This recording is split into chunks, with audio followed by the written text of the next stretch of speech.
Welcome back to the last in the series of Week in the Life of a Realtor. It is Saturday, April, I think 18th. I don't remember now. It's just been a blurry of a week. I didn't do any filming yesterday. Yesterday was Friday, Good Friday. Just spent some time with family. I mean, during the day, I did some role plays with some of my partners across the country. I did some outbound prospecting, made almost 200 calls, yet sadly didn't set an appointment for next week. So I'm here in Tierra Verde again at this lovely three bedroom, two bathroom home. There's been a price reduction, so now we're under $1 million.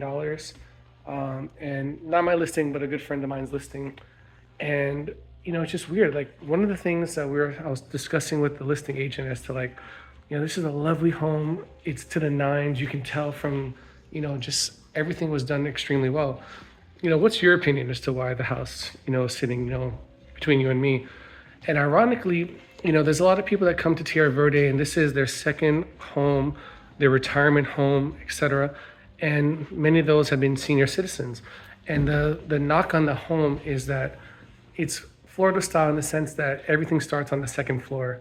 There is a curved stairway up. If you're familiar with the, what's it called, the firehouse style, you know, even in the front, there's a wraparound entrance that leads you to the second floor. And it's been something that some buyers have coming in here have complained about.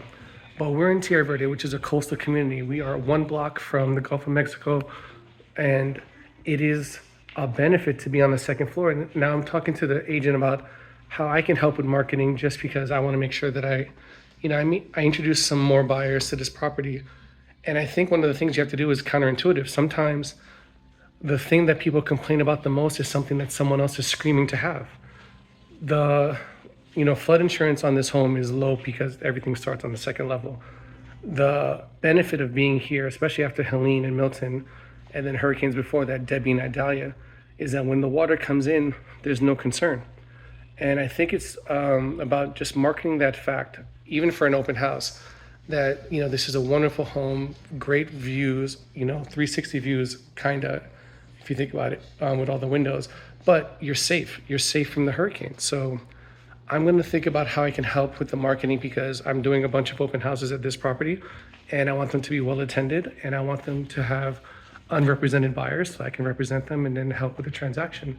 So I'm going to start looking at the Achilles heels of the properties that I work on and start doing things counterintuitively, making those the selling points in my marketing. I'll let you know how it goes.